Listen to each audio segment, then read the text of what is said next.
Ketika suamiku menyuruhku duduk di dapur karena tak selevel, bosnya justru bertanya, "Kenapa direktur utama ada di sini?" Hari ini, aku ingin menceritakan kisah hidupku sendiri. Sebuah kisah tentang pesta syukuran 30 meja yang membuat harga diriku diinjak-injak hanya karena gengsi buta dari suami yang pernah kucintai dengan sepenuh hati. Namun, di pesta itu jugalah, semua orang yang meremehkanku harus menunduk kepala di hadapan kebenaran yang tak pernah mereka duga. Sore itu restoran termewah di Jakarta bermandikan cahaya.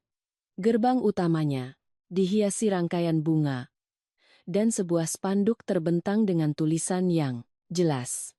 Pesta syukuran manajer baru, Budi Santoso. Aku menghentikan mobilku di depan gerbang, memandangi kerumunan orang yang berlalu lalang. Rekan-rekan kerja, suamiku, semua tampak necis dan elegan, membawa hadiah di tangan, dengan tawa dan obrolan yang riuh. Di tengah kemegahan itu, tiba-tiba aku merasa asing dan salah tempat. Aku hanya mengenakan gaun sederhana dengan rambut yang kusanggul rapi. Begitu aku melangkah masuk ke lobi, Budi melihatku.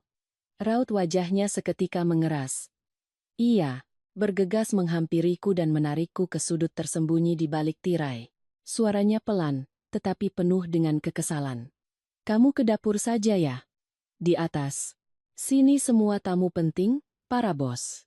Kehadiranmu di sini hanya akan membuat malu. Turun saja ke bawah. Lihat apa ada yang bisa dibantu. Jangan berkeliaran. Di sini." Aku tertegun.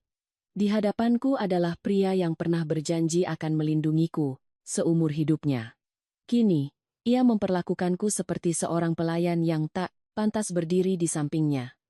Beberapa orang yang berdiri di dekat kami, rekan-rekannya, mendengar percakapan itu dengan jelas. Tatapan mereka penuh rasa canggung. Seorang karyawati muda berbisik, "Mbak Rani, bagaimana kalau Mbak duduk bersama kami saja? Jangan ke dapur."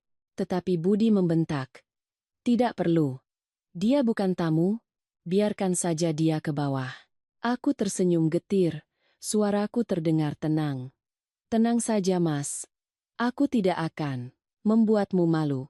Setelah berkata begitu, aku berbalik pergi. Tepat saat punggungku berbalik, ibu mertuaku, Ibu Hartati, bersuara dengan nada tinggi. Menantuku ini penurut sekali, tahu diri dan tahu posisi. Di rumah memasak, di luar juga tahu aturan. Kalimat itu sengaja ia keraskan di tengah lobi, membuat beberapa orang di meja sebelah tertawa. Tawa itu bergema di kepalaku, terasa pahit dan begitu memalukan. Aku berjalan dalam diam menuju area dapur. Pintu terbuka, dan aroma minyak panas, serta asap masakan langsung menerpa wajahku. Suara wajan dan panci yang berpadu dengan teriakan koki kepada para staf. Seorang asisten koki menatap dengan heran. "Mbak tamu, ya? Kenapa ke sini?" Aku hanya tersenyum. "Tidak, saya hanya ingin lihat apa ada yang perlu dibantu." Wanita itu menggeleng. "Sudah, Mbak duduk saja di sini. Di dalam sini panas." Aku berterima kasih, lalu mencari sebuah kursi plastik kecil dan duduk di sudut. Dari kejauhan, aku masih bisa mendengar suara mikrofon, denting gelas, dan ucapan selamat. Di lantai atas, mereka merayakan jabatan manajer baru Budi, sementara aku, istrinya, duduk di tengah dapur yang pengap, di antara orang-orang asing. Seorang staf wanita yang lewat melihatku duduk terdiam dan berbisik, "Mbak ini, sabar sekali." Ya, kalau orang lain, pasti tidak akan tahan. Aku hanya tersenyum. Setiap orang harus belajar untuk sabar, tapi di dalam hati. Setiap kata yang diucapkan Budi masih terngiang jelas, tidak selevel. Aku mengintip dari celah tirai, melihat Budi berdiri di tengah panggung, mengangkat gelas bersama bosnya. Wajahnya berseri-seri, kepalanya terangkat, tinggi seolah ia adalah pusat dunia. Sementara aku, wanita yang pernah ia janji untuk dicintai, justru didorong ke dasar pesta ini. Aku tidak tahu harus menangis atau tertawa. Di tengah momen itu, seorang staf berlari masuk dengan tergesa-gesa. Semuanya. Siap-siap, bosnya Mas Budi mau memberikan sambutan. Aku mengangkat kepala dan melihatnya. Pria yang sudah beberapa kali kutemui dalam rapat-rapat besar perusahaan. Ia melangkah ke atas panggung, dan seluruh ruangan hening. Lampu sorot menyorot wajahnya, sementara Budi tersenyum lebar, berlari ke sisinya dan memegang mikrofon. Terima kasih banyak, Pak. Tanpa Bapak, saya tidak akan menjadi seperti sekarang ini. Aku memandangi pemandangan itu dengan perasaan sedih dan pahit. Tidak ada yang tahu bahwa Pak Bos yang dihormatinya itu sebenarnya adalah bawahanku di perusahaan. Aku belum berniat untuk angkat bicara. Tetapi beberapa detik kemudian, pria itu sendiri yang menoleh. Tatapannya berhenti tepat padaku, lalu ia tertawa karena terkejut. Loh, kenapa Ibu Direktur Utama ada di sini? Kalimat itu menggema melalui mikrofon, begitu jelas dan lantang hingga seluruh lobi pesta hening seketika. Budi melongo, matanya terbelalak, sementara aku hanya tersenyum tipis, berdiri dari kursi plastikku, dan melangkah keluar dari area dapur. Aku berbicara pelan, tetapi setiap kata bergema di dalam ruangan yang senyap. Saya di sini hanya sebagai istri dari karyawan di perusahaan Bapak. Seketika, suasana menjadi beku. Para pelayan menatapku, beberapa tamu mulai berbisik-bisik. Dan Budi, wajahnya pucat pasi, seolah darahnya tersedot habis. Mereka tidak tahu bahwa sejak detik itu, segalanya dalam hidupnya akan berbelok ke arah yang sama sekali berbeda. Hari itu, saat aku melangkah keluar dari pesta di tengah tatapan penuh keheranan dan bisik-bisik, aku teringat kembali masa-masa awal hubunganku dengan Budi. Hari-hari yang begitu manis hingga aku pernah percaya bahwa cinta bisa membuat segalanya setara. 6 tahun yang lalu, saat usiaku genap 24 tahun dan baru saja menyelesaikan program Magister Ekonomi di Singapura, aku kembali ke Indonesia dan mulai bekerja di konglomerat milik keluargaku dengan posisi manajemen tingkat menengah. Ayahku, pendiri perusahaan, selalu mengajarkan bahwa untuk bisa memimpin orang lain, pertama-tama kita harus memahami dan membaur dengan mereka. Karena itu, aku menyembunyikan identitas asliku, hanya mengatakan bahwa aku adalah staf di Departemen Administrasi. Aku masih ingat dengan jelas hari pertama bertemu Budi. Saat itu, aku menghadiri sebuah seminar kecil tentang kewirausahaan yang diadakan oleh sebuah universitas. Budi adalah salah satu pembicara, berbicara tentang mimpinya untuk membangun perusahaan sendiri. Suaranya tidak terlalu memukau, tetapi tulus, dan matanya memancarkan keyakinan yang kuat. Setelah acara itu, ia judong mendekatiku, memulai percakapan dan bertanya dengan sopan. Saat itu aku tidak berpikir macam-macam. Hanya melihatnya sebagai pria yang sederhana dan ramah, sangat berbeda dengan pria-pria yang pernah kutemui sebelumnya, yang hanya sibuk menanyakan di perusahaan mana aku bekerja atau di mana rumahku. Kami mulai berkomunikasi. Awalnya hanya beberapa pesan singkat, lalu berlanjut dengan pertemuan singkat untuk minum kopi di akhir pekan. Budi tidak tahu aku punya mobil pribadi, jadi setiap kali bertemu, aku selalu meminta sopir untuk berhenti jauh dari lokasi dan aku berjalan kaki. Ia hanya punya sepeda motor tua. Jika hujan, ia akan mengantarku pulang. Jas hujannya yang robek selalu ia gunakan untuk melindungiku agar tidak basah. Hal-hal kecil seperti itulah yang meluluhkan hatiku. Aku berpikir, mungkin inilah pria yang benar-benar mencintaiku, bukan mencintai apa yang kumiliki. Setelah hampir setahun, kami menikah. Pernikahan kami sederhana, hanya mengundang beberapa puluh tamu dari keluarga dan teman-teman dekat. Ibu Hartati saat itu tampak sangat bahagia. Menantu yang baik dan sederhana sudah cukup. Keluarga kami tidak butuh menantu kaya raya, katanya. Aku percaya pada kata-katanya. Ketika pindah ke rumah mertua, aku berusaha menjadi menantu yang baik. Mulai dari memasak, mencuci, hingga mengurus setiap hidangan untuk seluruh keluarga. Aku ingin semua orang melihatku sebagai menantu yang baik, tidak sombong, dan tidak manja. Awalnya, Budi juga sangat perhatian. Ia pulang kerja lebih awal, membantuku membereskan rumah, dan sesekali membelikanku hadiah kecil. Kupikir, hidup seperti ini sudah cukup. Kami tinggal di sebuah rumah 2 lantai di pinggiran kota Jakarta. Tidak luas, tetapi terasa hangat. Setiap kali memandanginya tertidur lelap, aku merasa damai. Yakin bahwa aku telah memilih orang yang tepat. Tetapi hidup tidak selalu berjalan mulus. Setahun setelah menikah, Budi diterima.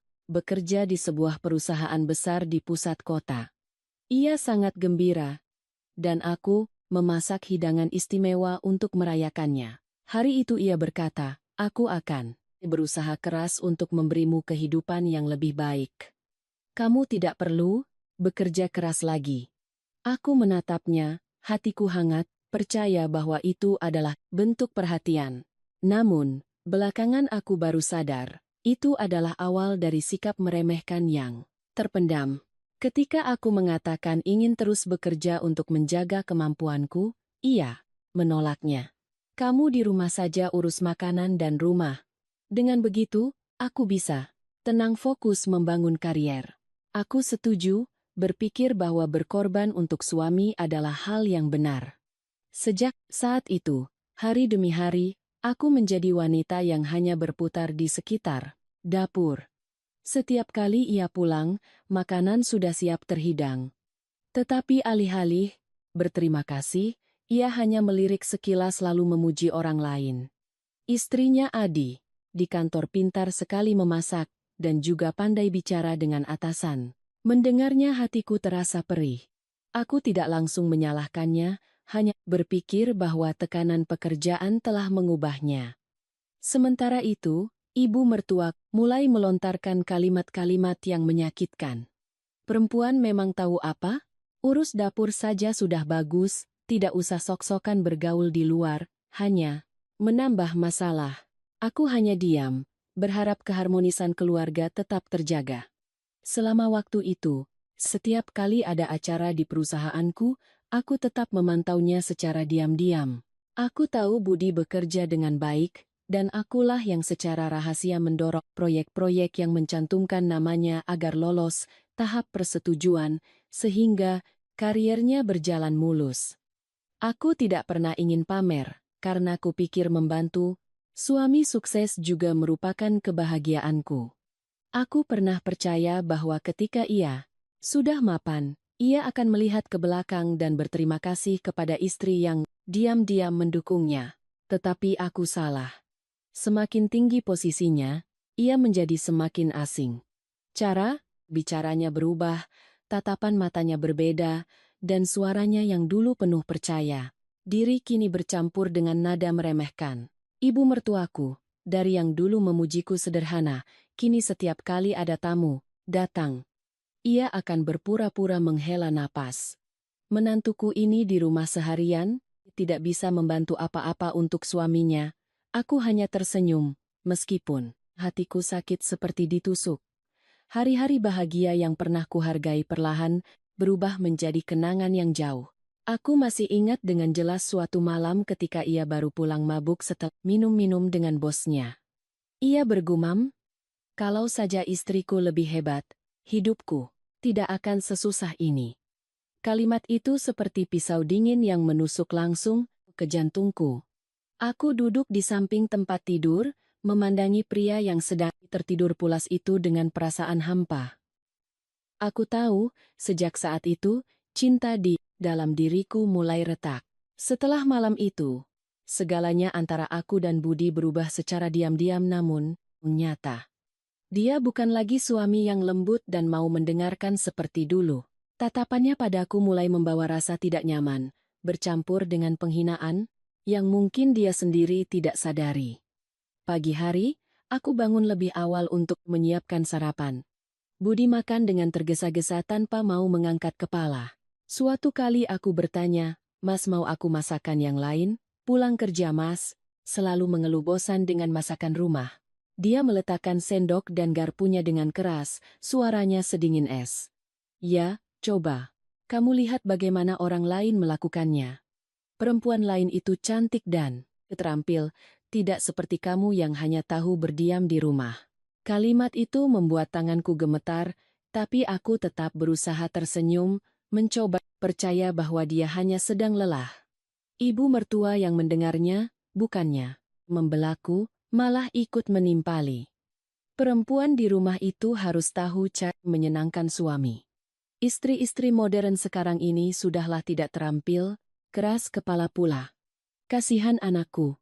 Aku terdiam, membereskan meja makan dalam diam, menelan semua kepahitan itu, sendirian.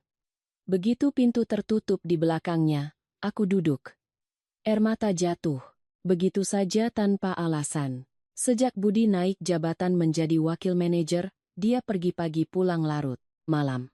Ponselnya selalu ada di genggamannya. Jika aku tak sengaja menyentuhnya, dia akan berteriak. Kamu tidak percaya padaku, ya? Tapi yang menyakitiku, bukanlah kecurigaan itu. Melainkan cara dia memandangku seolah aku hanyalah pembantu tanpa nama. Suatu kali, aku mengusulkan untuk ikut menemaninya ke pesta perusahaan. Dia menolaknya mentah-mentah. Kamu tidak cocok di tempat seperti itu.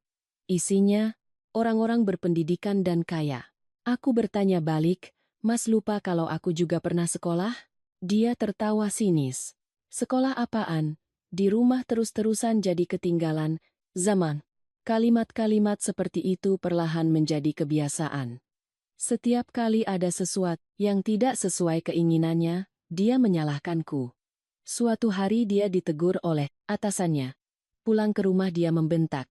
Semua ini gara-gara kamu. Di rumah, tidak memberi dukungan, membuat semangat kerjaku jadi hilang. Ibu mertua pun ikut menyalahkan. Kan, sudah kubilang. Perempuan kalau tidak bisa memuji suami, hanya akan membuat pria bosan. Aku mendengarnya dengan dada yang sesak. Dulu aku berpikir jika aku hidup baik dan sabar, mereka akan menyayangiku. Tapi ternyata, keheninganku hanya membuat mereka semakin menjadi-jadi. Pernah sekali aku sakit, demam tinggi selama hampir 2 hari. Dia tetap pergi, bekerja. Malamnya pulang, dia malah kesal karena tidak ada makanan hangat di rumah. Aku meringkuk di dalam selimut, mendengar suaranya dari ruang tamu, di rumah seharian tapi tidak bisa melakukan apa-apa. Cuma menyiapkan makan malam, saja tidak beres. Aku ingin bicara, ingin berteriak bahwa aku juga manusia, aku juga bisa lelah. Tapi tenggorokanku tercekat. Aku takut jika aku membantah. Mereka akan menuduhku tidak sopan. Hari demi hari, luka-luka kecil di hatiku menumpuk, hingga satu kalimat sepele saja sudah cukup untuk menyakitiku. Setiap kali ibu mertua kedatangan tamu, dia selalu memperkenalkanku dengan nada setengah bercanda. Menantuku ini tidak bekerja, hanya di rumah saja. Tapi lumayan, jago masak. Seluruh ruangan tertawa, sementara aku di sana memaksakan senyum palsu. Seorang tetangga pernah berkata dengan iba, kamu terlalu baik juga susah, nanti. Orang malah meremehkan. Aku hanya bisa mengangguk tanpa menjawab. Aku sadar, aku mulai hidup tertutup. Setiap hari berlalu seperti salinan yang membosankan, bangun pagi, memasak, bersih-bersih, menunggu suami, lalu mendengar kata-kata celaan. Terkadang dia pulang mabuk, duduk terkulai di sofa sambil bergumam. Coba saja, aku menikah dengan orang lain. Mungkin sekarang aku sudah naik jabatan lebih cepat. Aku berdiri di dapur, tangan masih mencuci piring sementara air mata bercampur dengan air keran yang mengalir. Meskipun begitu, di dalam hatiku masih ada sedikit harapan bahwa suatu saat dia akan menyadari nilai orang yang ada di sampingnya. Aku tetap menjalankan kewajibanku, tetap merawat setiap makanannya, tetap berusaha menjaga keharmonisan. Tapi kata-kata pedas itu terus menusuk seperti jarum, membuat hatiku terkikis perlahan. Suatu malam, aku mendengar ibu mertua berbicara dengan tetangga di teras. Jujur, dia di rumah terus jadi kampungan. Anakku pantas mendapatkan yang lebih baik. Aku berdiri di balik pintu, merasa seolah seluruh duniaku runtuh. Aku sadar, di rumah ini, aku hanyalah orang luar. Dan sejak saat itu, di dalam hatiku mulai tumbuh sebuah pikiran. Jika mereka meremehkanku karena mengira aku tidak punya apa-apa, maka suatu hari nanti, aku akan menunjukkan kepada mereka siapa aku. Sebenarnya, sejak diangkat menjadi wakil manajer, Budi hampir berubah menjadi orang yang berbeda. Dia pergi lebih pagi dan pulang lebih larut, ponselnya selalu sibuk, dan pembicaraannya selalu tentang perusahaan, proyek, dan kontrak. Pria sederhana yang dulu peduli pada istrinya tiba-tiba berubah menjadi sosok yang angkuh, yang selalu menganggap dirinya sebagai pusat dari segalanya. Dia mulai memperhatikan penampilannya, dari pakaian hingga gaya rambut, bahkan menyewa pelatih pribadi untuk membentuk tubuhnya. Setiap kali bercermin, dia akan merapikan rambutnya dan tersenyum puas. Seorang pria harus berinvestasi pada citra diri, barulah pantas dengan posisinya. Aku hanya tersenyum melihatnya, tidak ingin berdebat, tapi jauh di lubuk hatiku, aku tahu dia mulai mengejar ilusi tentang status dan ketenaran. Ibu mertuaku semakin bangga. Dia pamer kemana-mana bahwa putranya hebat, akan segera menjadi direktur, dan istrinya hanya perlu menikmati hidup di rumah. Kabar itu menyebar lebih cepat dari angin. Semua tetangga tahu aku adalah menantu yang beruntung karena memiliki suami yang sukses. Tapi mereka tidak tahu bahwa di dalam rumah itu, aku tak lebih dari sebuah bayangan. Setiap malam Budi pulang terlambat, badannya berbau alkohol. Dia akan duduk di sofa, mengeluarkan ponselnya untuk memeriksa pesan. Aku bertanya, "Mas sudah makan? Biar aku hangatkan." Dia tidak menjawab, hanya melambaikan tangan. "Sudah, capek. Jangan banyak tanya."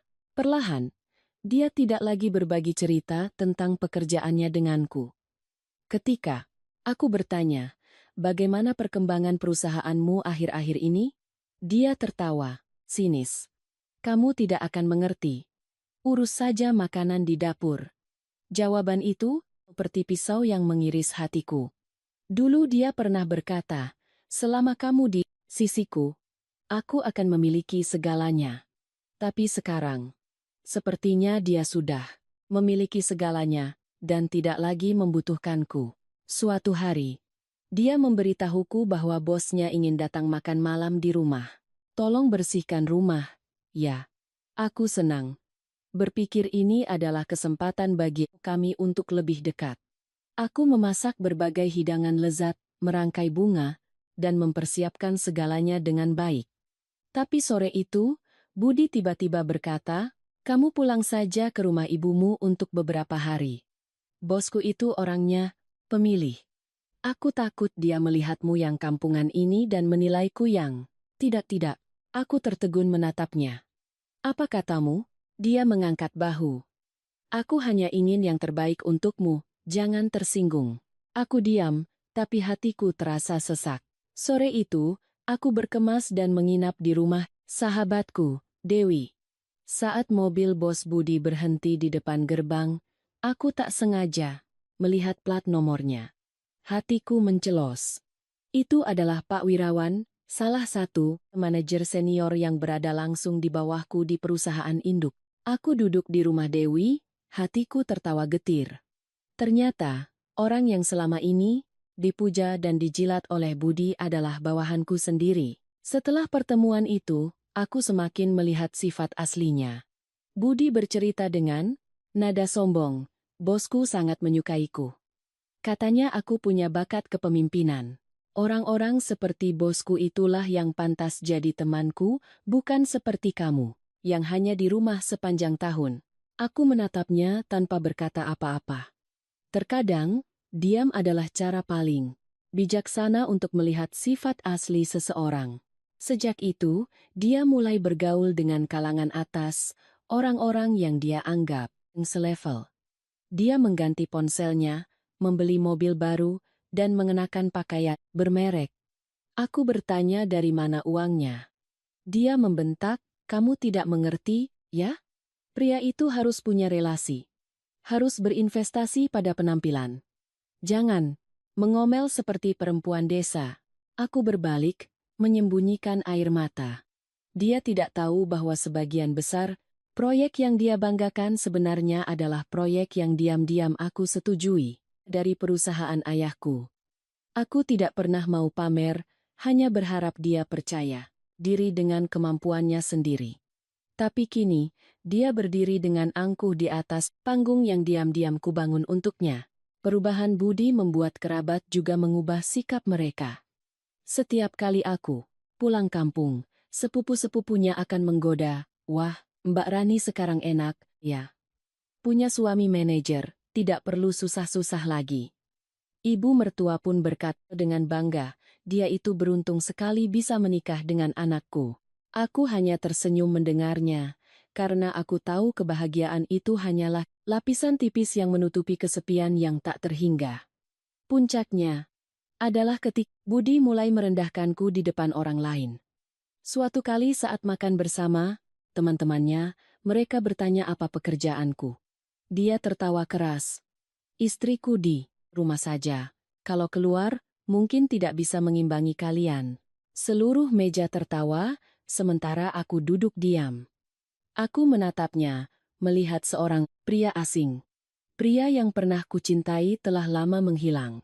Malam itu, aku tidur memunggunginya. Di luar jendela, angin bertiup dingin.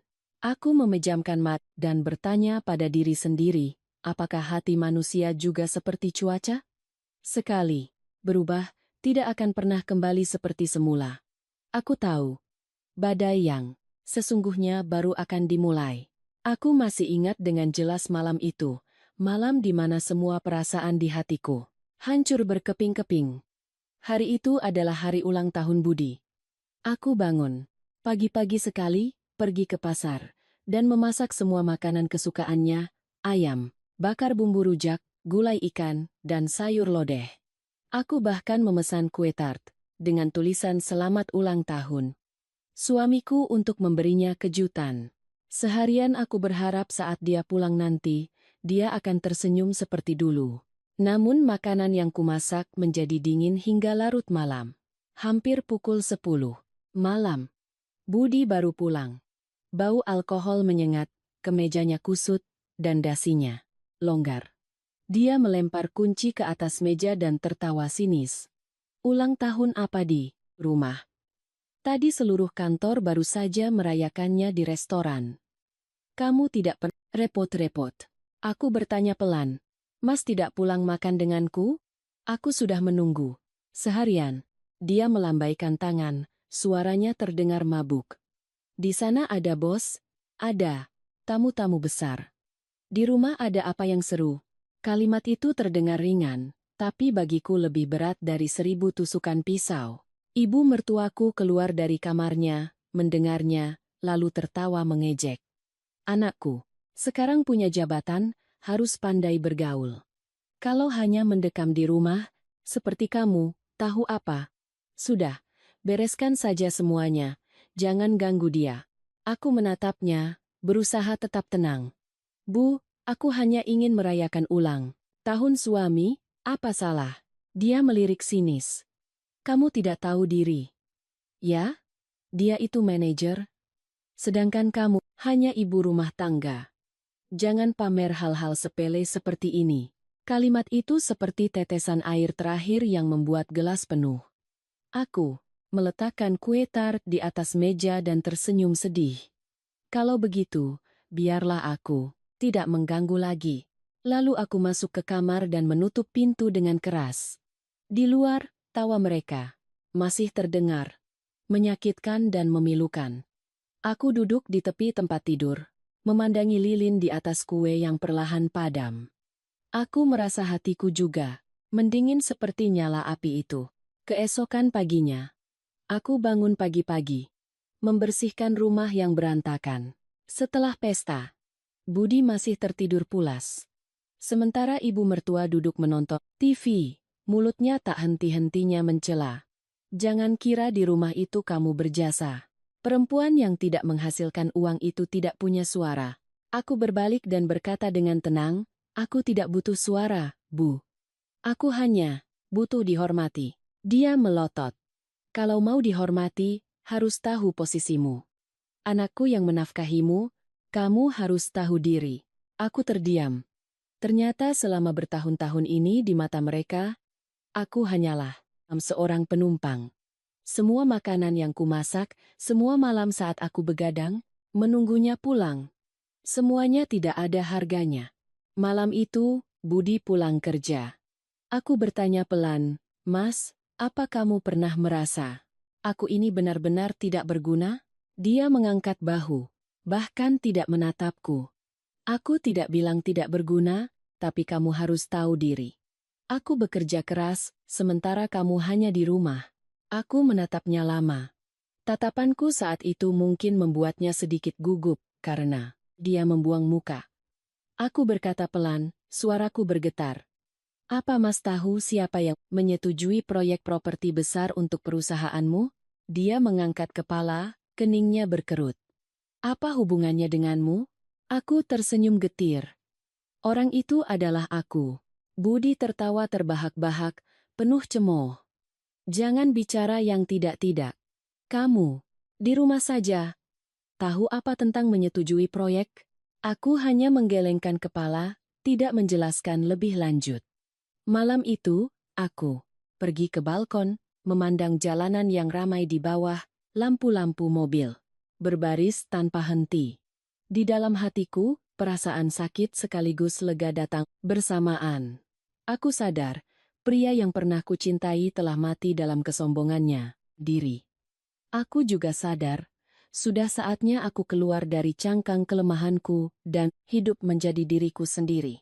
Keesokan harinya, aku memutuskan untuk kembali ke perusahaan. Aku melangkah, masuk ke ruang rapat. Para kepala departemen berdiri dan memberi salam. Selamat pagi, Bu Direktur Rani. Aku mengangguk, senyum tipis tersungging di bibirku. Sudah lama sekali aku tidak merasakan kepercayaan diri yang akrab ini kembali.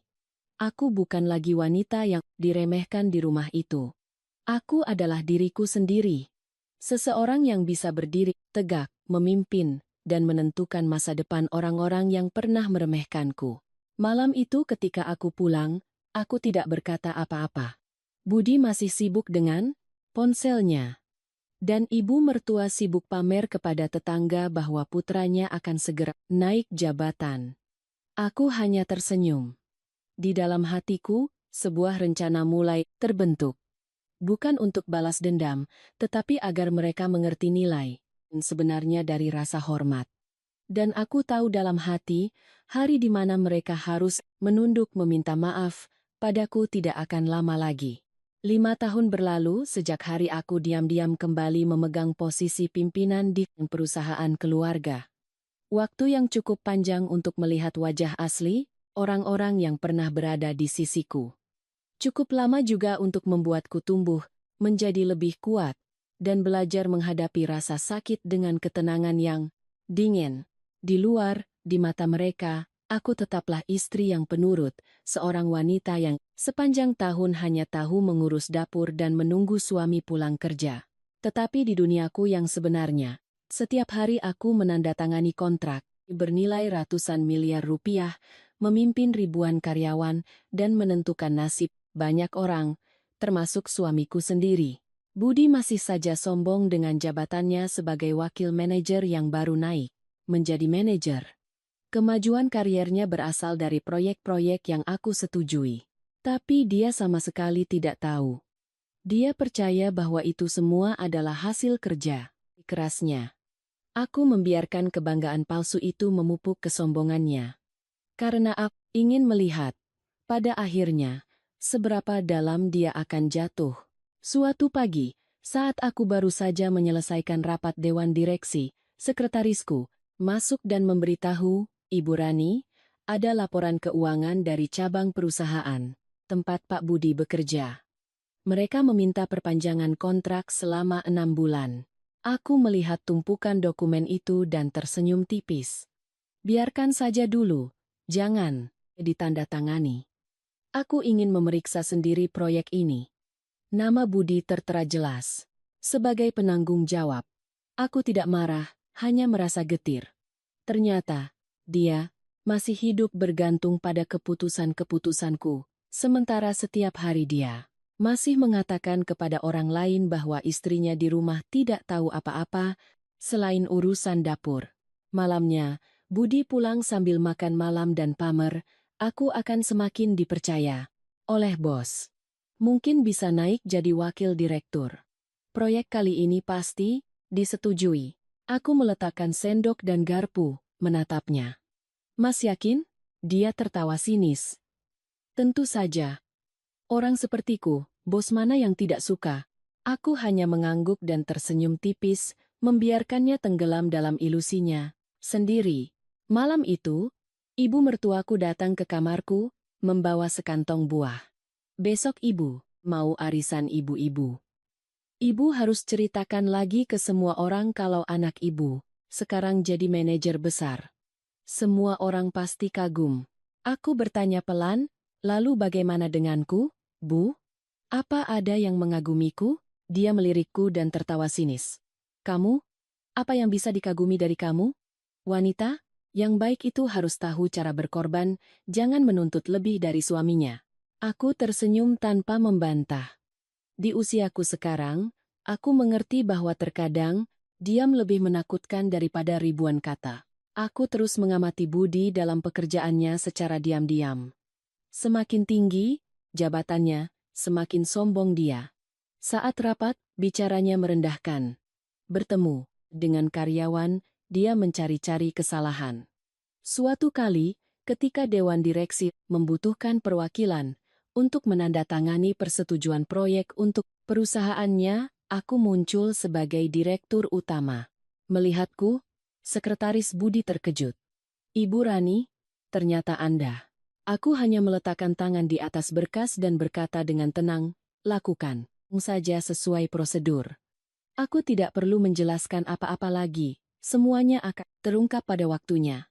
Malam itu ketika Budi pulang, dia berkata dengan gembira, bos bilang proyeknya akan segera disetujui. Mungkin aku akan mengadakan pesta syukuran besar-besaran. Kamu siapkan? Ya. Harus yang mewah supaya aku tidak malu. Aku menatapnya, sebuah senyum yang sulit diartikan muncul di wajahku.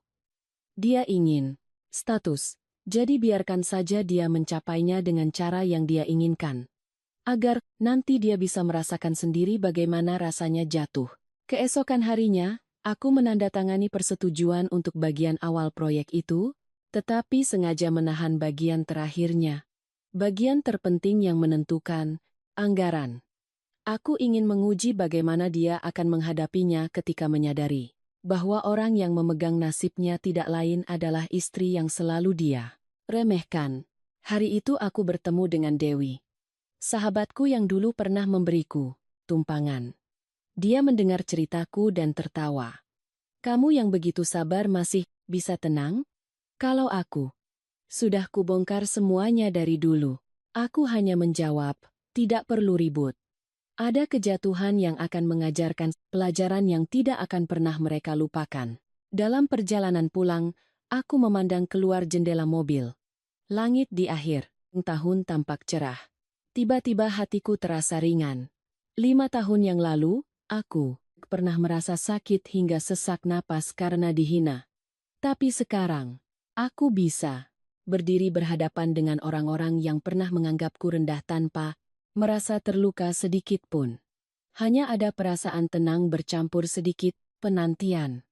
Aku tahu, hari di mana dia akan mendorong dirinya sendiri ke dalam lumpur yang dia ciptakan sendiri, semakin dekat.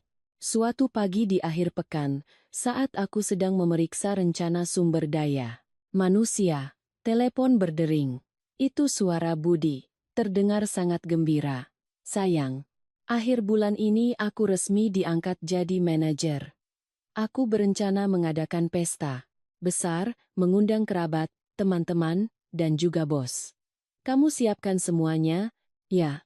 Aku menjawab singkat, terserah mas. Tapi di dalam hati, muncul firasat buruk.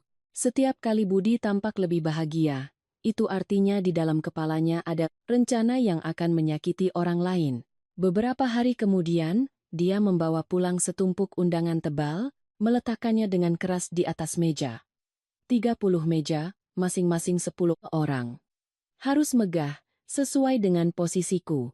Aku menatapnya dan berkata dengan lembut, "Apa Mas tidak berpikir ini terlalu berlebihan? Ini kan hanya syukuran kecil." Wajahnya langsung berubah. "Kamu tahu apa? Urus saja urusan dapur, jangan ikut campur urusanku."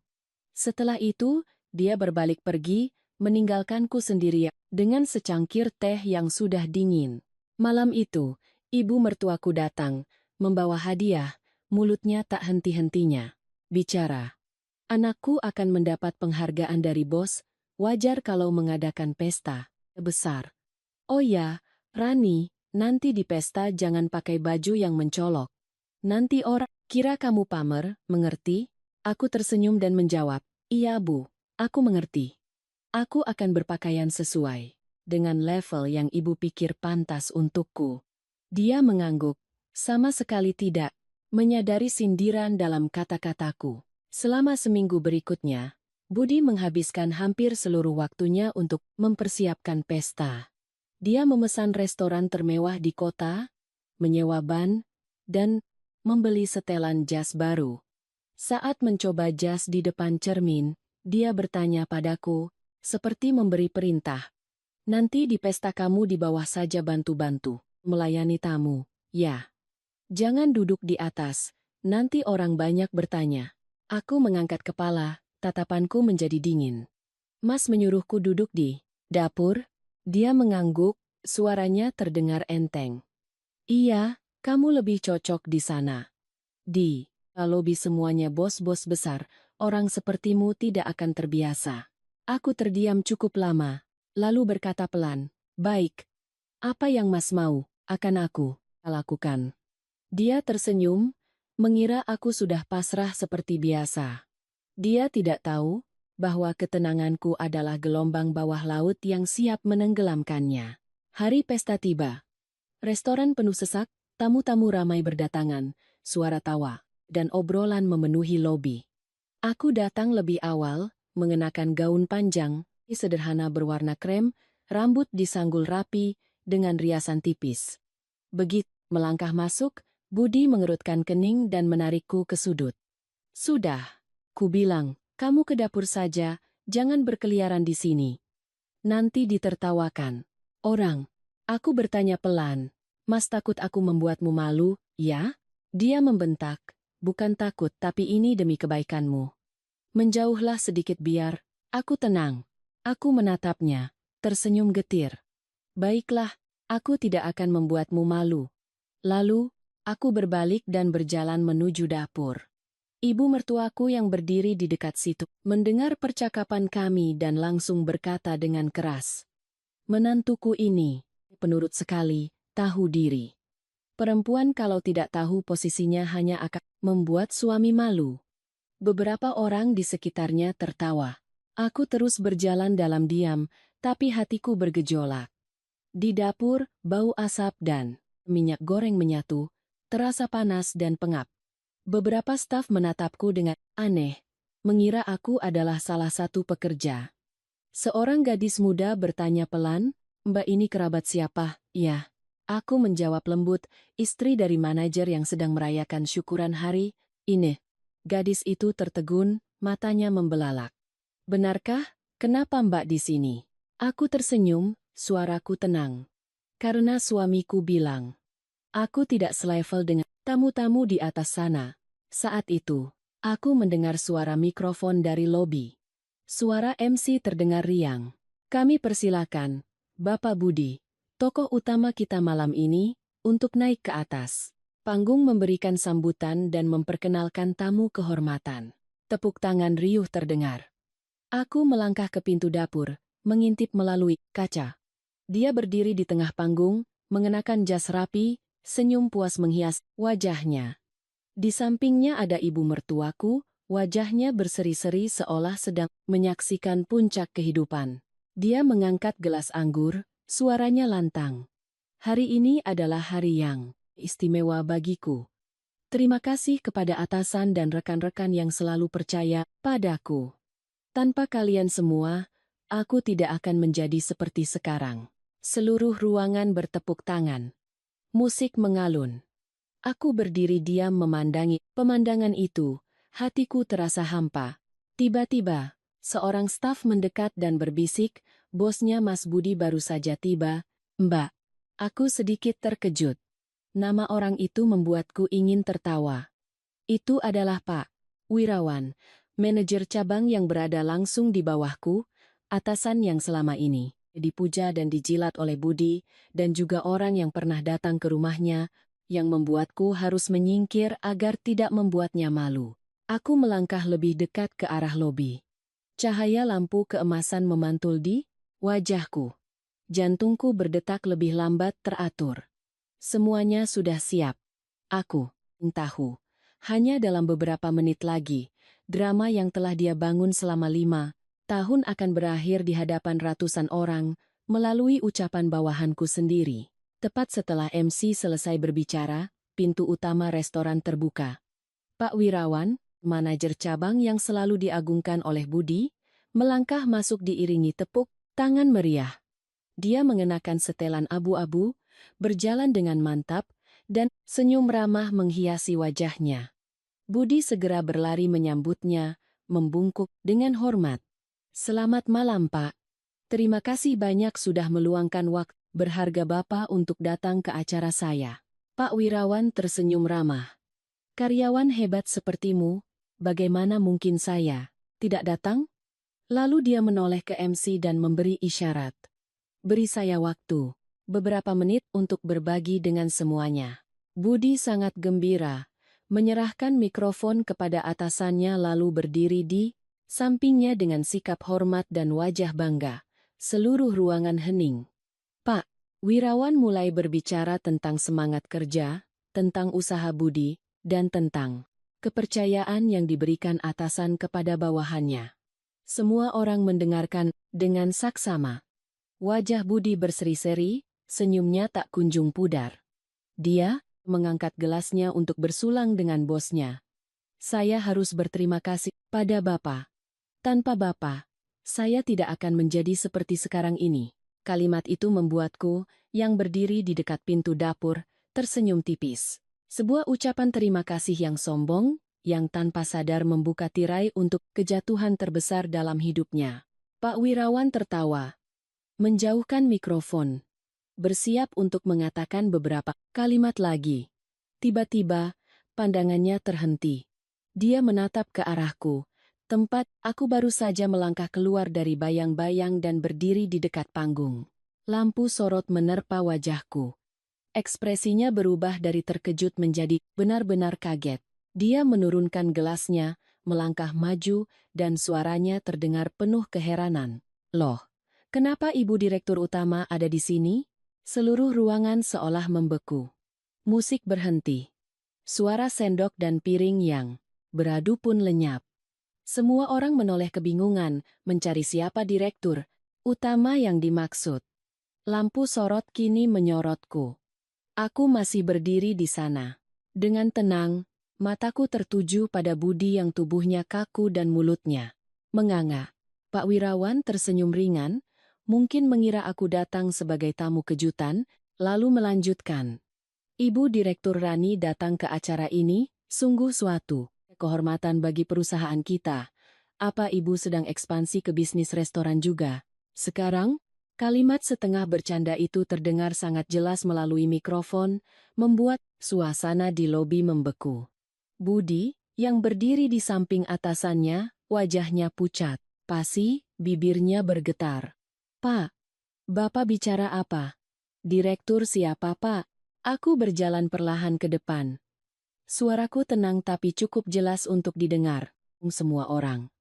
"Saya di sini hanya sebagai istri dari karyawan di perusahaan Bapak." Kalimat itu terdengar lambat. Setiap katanya seperti pisau tajam yang membelah keheningan. Bisik-bisik mulai terdengar di seluruh ruangan. Beberapa rekan kerja, Budi saling pandang dengan bingung. Ibu mertuaku, yang duduk di meja utama, Wajahnya pucat, bertanya pelan, "Apa maksudnya? Siapa dia?" Pak Wirawan segera meletakkan mikrofon, mendekatiku, dan sedikit membungkuk. "Mohon maaf, Bu Direktur. Saya benar-benar tidak tahu kalau Ibu akan datang hari ini. Jika saya tahu sebelumnya, saya pasti akan menyambut Ibu dengan layak." Suaranya tulus, sikapnya begitu hormat hingga semua orang terperangah. Budi berusaha tersenyum, suaranya terdengar aneh. "Pak, jangan bercanda. Istri, saya hanya ibu rumah tangga biasa." "Bukan," kata Pak Wirawan, menatap lurus ke arah Budi. "Saya tidak bercanda. Ibu, Rani adalah orang yang secara langsung menandatangani persetujuan untuk semua proyek yang sedang kamu tangani. Beraninya kamu bilang tidak tahu?" Gelombang bisik-bisik semakin kencang. Ada yang menutup mulut karena kaget, ada yang menggelengkan kepala, dan beberapa orang mengeluarkan ponsel untuk merekam momen itu. Aku melihat dengan jelas wajah Budi berubah dari bingung menjadi kaku, tak bernyawa. Dia tergagap. Tidak mungkin. Dia bilang hanya bekerja di kantor kecil. Aku menatapnya. Tatapanku sedingin es. Benar. Dulu aku memang berkata begitu. Karena aku ingin melihat apakah pria yang kupilih benar-benar mencintaiku. Sekarang, aku sudah tahu jawabannya. Seluruh ruangan hening, hanya detak jantungku yang terdengar teratur di tengah, tatapan-tatapan kaget. Ibu mertuaku tiba-tiba berdiri, suaranya bergetar. "Tidak, dia bohong. Bagaimana? Mungkin orang yang setiap hari hanya di dapur bisa menjadi direktur?"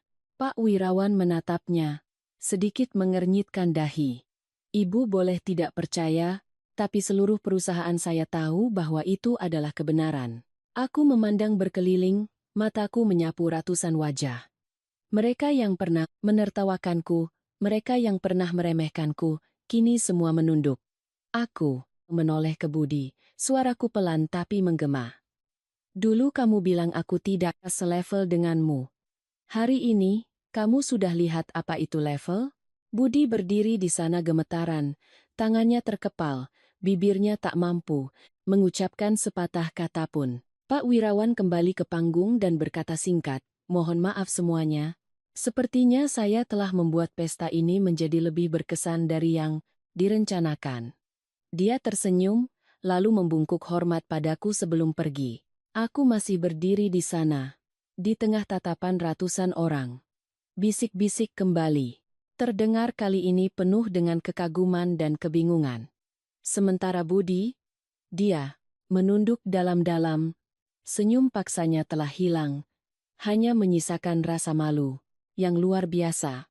Aku melangkah keluar dari lobi, selangkah demi selangkah menyusuri koridor panjang yang berangin. Di belakangku, suara mikrofon terdengar untuk terakhir kalinya. Sedikit bergetar di udara. "Terima kasih atas kehadiran Bapak dan Ibu sekalian." Suaranya tercekat. Dan aku, akhirnya merasa lega. Badai 5 tahun telah berhenti. Dan aku tahu, sejak saat itu, gelombang yang sesungguhnya baru saja akan bergulung. Tepat saat aku meninggalkan lobi utama, di belakangku terdengar bisik-bisik, lalu suara kursi yang digeser serentak. Tidak ada lagi yang berminat untuk makan. Pesta syukuran yang telah dipersiapkan Budi dengan begitu megah tiba-tiba berubah menjadi sebuah komedi yang pahit. Aku terus berjalan perlahan di sepanjang koridor, mendengar dengan jelas suara ibu mertuaku berteriak di tengah kerumunan. "Tidak, dia tidak mungkin direktur. Dia hanya menantuku, orang miskin." Kalimat itu terdengar bergetar dan putus asa. Di dalam lobi, Budi masih berdiri kaku di atas panggung, tatapannya kosong di antara wajah-wajah yang kini memandangnya dengan campuran rasa kasihan dan jijik. Beberapa rekan kerjanya menepuk bahunya sekadarnya, sementara yang lain diam-diam menyimpan ponsel mereka setelah selesai merekam klip panas itu. "Para pelayan mulai membersihkan meja, suara sendok yang beradu dengan piring terdengar begitu nyaring dan memilukan." Budi menunduk dalam, mencoba menelan ludah, tetapi tenggorokannya terasa tercekat. Dia tahu, setelah malam ini, seluruh perusahaan akan mengetahui kejadian ini. Sementara aku, saat melangkah keluar dari pintu utama, aku tidak menoleh ke belakang. Aku sudah terlalu terbiasa diremehkan oleh mereka, sehingga kini aku hanya merasakan ketenangan yang aneh. Aku menelepon sopir untuk menjemput, lalu berdiri menunggu di depan lobi. Dari kejauhan, aku melihat ibu mertuaku memapak. Budi berjalan tergesa-gesa. Mulutnya masih bergumam, dia menjebakmu, nak. Menantu macam apa yang tega menipu seluruh keluarga mertuanya? Tidak punya moral. Aku mendengar setiap katanya dengan jelas, tapi tidak menanggapinya. Aku tahu, jika aku berdiri di sana lebih lama lagi, mungkin dia akan berlutut di tengah kerumunan untuk memohon agar aib ini dihapus. Malam itu, berita tentang pesta yang membalikkan keadaan itu menyebar lebih cepat dari yang kuduga. Media sosial dipenuhi dengan video-video pendek, manajer hina istri tak selevel. Ternyata sang istri bos besarnya. Komentar membanjiri setiap klip. Ada yang mencaci Budi, ada yang bersimpati padaku. Beberapa karyawan di perusahaanku mengirim pesan. Bu Rani, tindakan ibu sangat tepat. Semua orang tahu dia sombong, sekarang habislah dia. Aku hanya menatap layar tanpa membalas. Aku tidak merasa puas, juga tidak bahagia.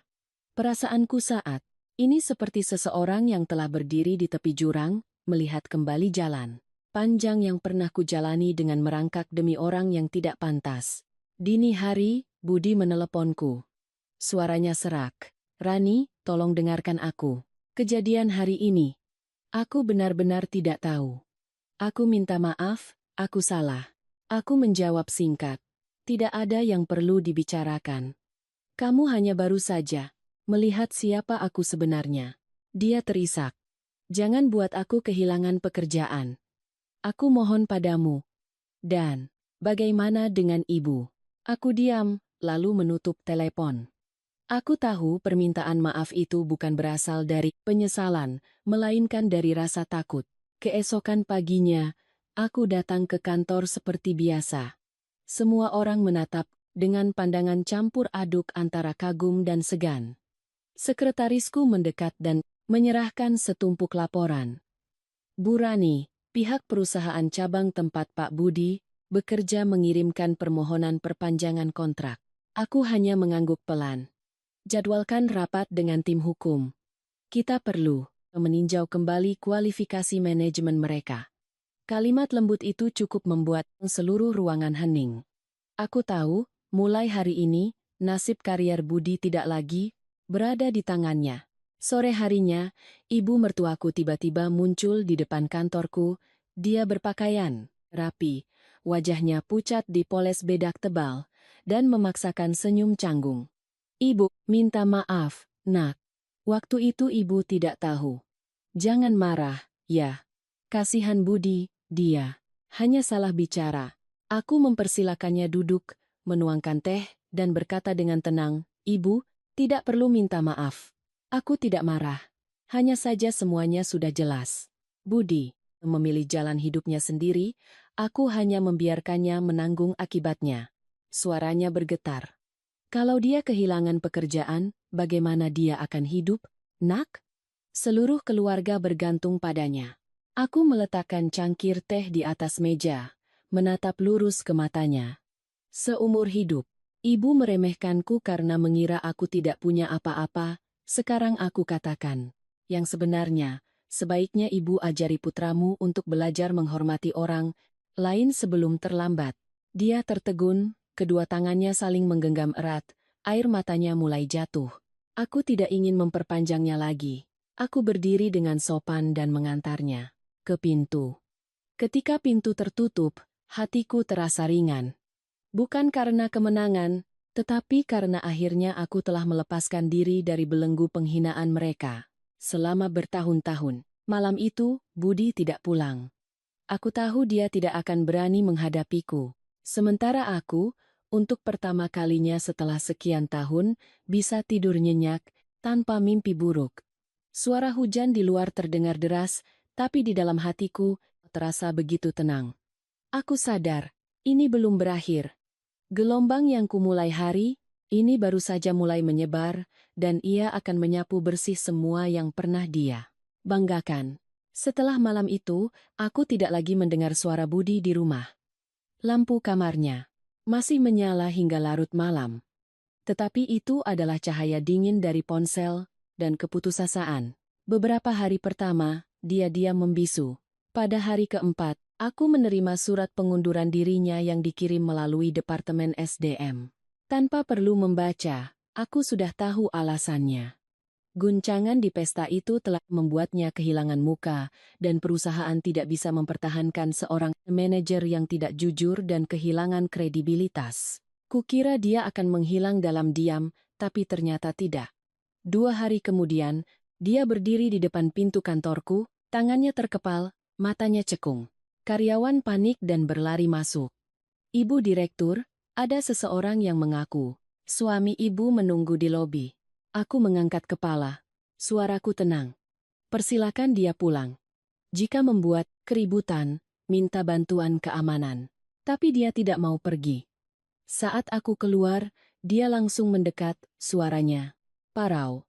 Rani, beri aku kesempatan bicara. Aku menatap lurus ke matanya, setiap kataku terasa berat. Kamu mau memohon apa dariku? Posisi baru? Atau sekadar menyelamatkan sedikit harga diri?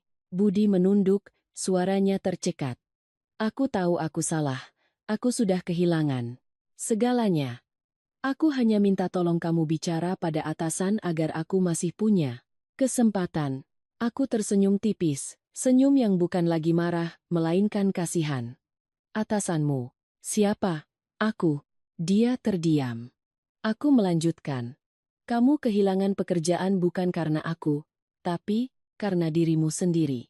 Orang tidak dipecat karena miskin, tapi karena tidak punya karakter. Lalu aku berbalik. Suaranya tercekat di belakangku. Kamu berniat balas dendam padaku? Aku berhenti tanpa menoleh. Tidak. Aku hanya membiarkanmu merasakan apa yang pernah kamu paksakan padaku selama bertahun-tahun. Penghinaan. Malam itu, ibu mertuaku menelepon lagi. Suaranya terdengar panik. Rani, tolonglah dia. Dia mau pinjam uang untuk buka usaha sendiri, tapi tidak ada yang mau bekerja sama. Tolonglah dia, kasihan. Aku mendengarnya tanpa emosi. Aku hanya berkata, Bu, siapa yang menabur, dialah yang akan menuai. Sebaiknya ibu dampingi putramu dan ajari dia untuk tidak mengulangi kesalahan yang sama. Kalau dibantu sekali lagi, dia hanya akan kembali sombong dan merendahkan orang lain. Di seberang sana, dia menangis. Aku menutup telepon, tidak tega mendengar lebih lama. Beberapa hari berikutnya, aku tetap menjalankan pekerjaanku seperti biasa. Di dalam hati, aku mempersiapkan sebuah keputusan yang hanya aku yang tahu, menghapus sepenuhnya perusahaan cabang yang dipimpin Budi dari daftar mitra perusahaan induk. Bukan karena dendam, tetapi karena aku tidak bisa membiarkan orang yang tidak jujur terus berada dalam sistem yang kubangun. Aku rapat dengan Dewan Pengawas, suaraku tegas. Jika ada personel yang melakukan pelanggaran etika atau menyalahgunakan jabatan, kita harus menanganinya dengan tuntas, tanpa pengecualian. Seluruh ruangan hening, lalu serentak mengangguk. Malam itu, Dewi, sahabatku, datang berkunjung. Melihatku, dia tersenyum. Kulihat kamu sekarang jauh lebih dingin, tapi itu wajar.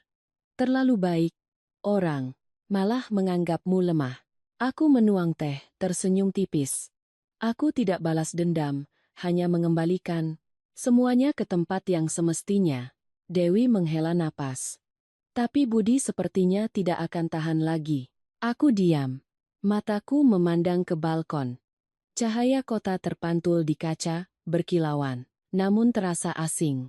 Seminggu kemudian, seperti yang kuduga, media sosial menyebarkan klip lain. Mantan manajer yang hina istri kini menganggur, ditolak di mana-mana. Di bawah postingan itu, orang-orang berkomentar macam-macam. Ada yang mencibir, ada yang kasihan. Aku hanya melihatnya sekilas. Tidak ada yang tahu bahwa akulah yang Meminta Departemen SDM perusahaan induk untuk mengirimkan pemberitahuan. Pemutusan kerjasama dengan Budi dan semua proyek terkait. Keesokan harinya, Budi mencariku lagi, kali ini di depan gerbang rumahku. Dia tampak kuyu, wajahnya tirus, matanya cekung. Saat aku keluar, dia langsung berlutut di trotoar, berkata sambil menangis, "Rani, aku salah. Aku minta maaf karena telah meremehkanmu. Hukum saja aku, tapi jangan buang aku seperti ini." Aku berdiri menatapnya tanpa berkata apa-apa. Satpam hendak membantunya berdiri, tapi aku memberi isyarat untuk berhenti. Aku berkata pelan, suaraku tegas, "Berdirilah. Rasa kasihan dariku tidak cukup untuk menyelamatkanmu, tapi kesadaranmu mungkin bisa." Lalu aku berbalik masuk, meninggalkannya berlutut di tengah malam, diam seperti bayangan yang kehilangan dirinya sendiri. Malam itu, aku duduk sendirian di kamar, membuka laptop dan melihat foto-foto lama. Hari-hari saat aku masih percaya bahwa cinta saja sudah cukup, semuanya kini terasa seperti mimpi yang jauh. Aku memejamkan mata dan berkata pada diri sendiri, besok, aku akan mengakhiri segalanya. Di luar, angin bertiup kencang menerpa pepohonan. Aku tahu badai kedua, badai yang sesungguhnya, akan datang keesokan paginya. Dan kali ini, ia akan menyapu bersih tidak hanya karier, tetapi juga ego sombong terakhir dari pria yang pernah membuatku menangis. Keesokan paginya, saat aku baru saja melangkah masuk ke perusahaan, suasana di kantor terasa berbeda. Di balik kaca lobi, banyak sekali kamera ponsel. Bisik-bisik terdengar di mana-mana. Seorang karyawan muda berlari menghampiriku. "Ibu Direktur, ada yang membuat keributan di lobi." "Sepertinya Pak Budi." Aku sedikit mengernyit. Kukira dia sudah tahu batasannya, ternyata dia masih menyeret dirinya ke dalam aib yang lebih besar. Aku melangkah keluar dari lift. Melalui kaca transparan, aku melihatnya berdiri di tengah lobi. Rambutnya acak-acakan, kemejanya kusut, wajahnya tirus, dan tangannya gemetar memegang setumpuk kertas. Begitu melihatku, dia berlari arahku, suaranya tercekat. "Rani, kamu harus dengarkan aku." Aku berhenti, suaraku tenang. "Kamu tidak punya hak untuk datang ke sini. Ini tempat kerja, bukan panggung untuk melanjutkan dramamu." Dia menyodorkan tumpukan kertas itu ke arahku, gemetar. "Aku dijebak orang. Aku tidak korupsi, tidak berbuat curang seperti yang dirumorkan. Kamu tahu itu, kan?" Aku menatap lurus ke arahnya. Tatapanku bukan lagi marah, melainkan lelah. Tidak perlu ada yang merumorkan. Kamu yang berbuat, kamu yang menanggung. Karyawan di sekitar berhenti. Tatapan mereka campur aduk antara penasaran dan kasihan. Aku tahu mereka sedang menyaksikan pemandangan langka. Orang yang dulu sombong dan meremehkan orang lain, kini berlutut di hadapan orang yang dia anggap rendah. Dia masih berusaha memohon. Aku hanya ingin kesempatan untuk memperbaiki semuanya. Aku sudah sadar, Rani. Aku minta maaf, kalau kamu tidak mau memikirkan hubungan kita. Pikirkanlah ibuku. Beliau sangat menderita. Aku menjawab pelan, suaraku sedingin baja. Aku sudah memikirkan ibumu selama 5 tahun. Dan apa yang kudapatkan? Hinaan, tatapan merendahkan. Kamu mau aku memikirkannya lagi? Dia tergagap. Tapi aku tidak sengaja menyakitimu. Aku memotongnya. Tidak sengaja, tapi kamu melakukannya. Dan karena kamu tidak pernah memikirkan akibatnya, makanya hari ini kamu berdiri di sini. Suaraku menggema di tengah lobi. Tidak tinggi, tapi tajam dan dingin. Cukup membuat semua orang terdiam. Petugas keamanan mendekat. "Permisi, Bu Direktur. Perlu kami antar Bapak ini keluar?" Aku mengangguk pelan. Dua petugas keamanan maju dan memegang lengan Budi. Dia memberontak. Suaranya pecah, antara sakit dan marah.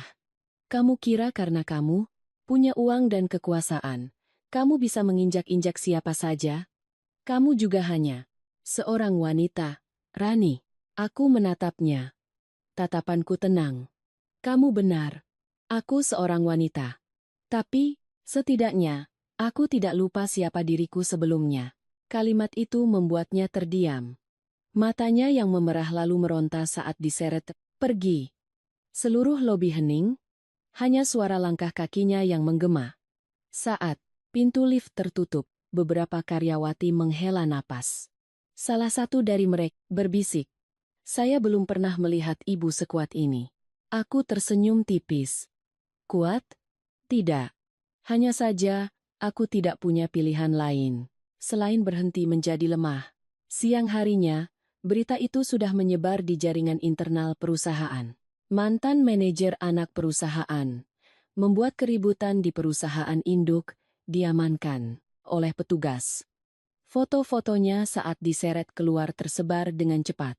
Aku duduk di ruang rapat mendengarkan laporan dari sekretarisku, hatiku tidak bergejolak sedikit pun. Aku tahu gelombang kedua telah resmi dimulai. Sore harinya, Pak Wirawan, manajer cabang yang pernah salah sebut di pesta, kupanggil untuk rapat. Dia masuk, mengangguk hormat. Saya mohon maaf atas apa yang terjadi. Jika bukan karena kecerobohan saya, mungkin semuanya tidak akan menjadi seperti ini. Aku tersenyum. Tidak perlu minta maaf. Semua yang terjadi adalah hasil yang tak terhindarkan. Setiap orang harus bertanggung jawab atas tindakannya, termasuk Budi. Dia mengangguk, tatapannya sedikit kasihan. Dia sekarang dijelek-jelekkan di mana-mana oleh perusahaan lamanya. Mungkin tidak akan punya tempat lagi. Aku menjawab pelan. Terkadang, kehilangan tempat berpijak adalah cara terbaik untuk belajar menunduk. Saat pulang, ibu mertuaku menelepon lagi. Kali ini suaranya bergetar, berbeda dari biasanya. Rani, jangan dorong dia sampai ke jalan buntu. Bagaimanapun, juga, kalian pernah menjadi suami istri. Aku memandang keluar jendela. Lampu-lampu jalanan terpantul di langit malam yang gelap. Suaraku pelan. Bu, aku tidak mendorong siapapun. Dia sendiri yang memilih jalan itu. Aku hanya berdiri dan melihat. Di seberang sana, dia terdiam, hanya terdengar isak tangis. Malam itu, aku membuka jendela, angin bertiup kencang. Di tengah deru angin, aku teringat kembali kata-kata yang pernah membuatku terhina. Kamu tidak selevel denganku. Kini aku mengerti. Level yang sesungguhnya bukan terletak pada jabatan, uang, atau pendidikan. Ia terletak pada cara seseorang memperlakukan orang lain. Dan orang seperti Budi, sebanyak apapun tangga karier yang dia naiki, akan selalu menjadi kecil dalam jiwanya. Aku memejamkan mata, menarik napas panjang. Besok, aku akan secara resmi menandatangani keputusan untuk membatalkan seluruh kontrak dengan perusahaan yang pernah dikelola Budi. Tidak ada lagi ikatan. Semuanya akan berakhir, rapi, dan tuntas. Dan aku tahu, saat surat itu diumumkan, satu-satunya yang tersisa dari Budi, harga dirinya yang rapuh, juga akan hancur berkeping-keping.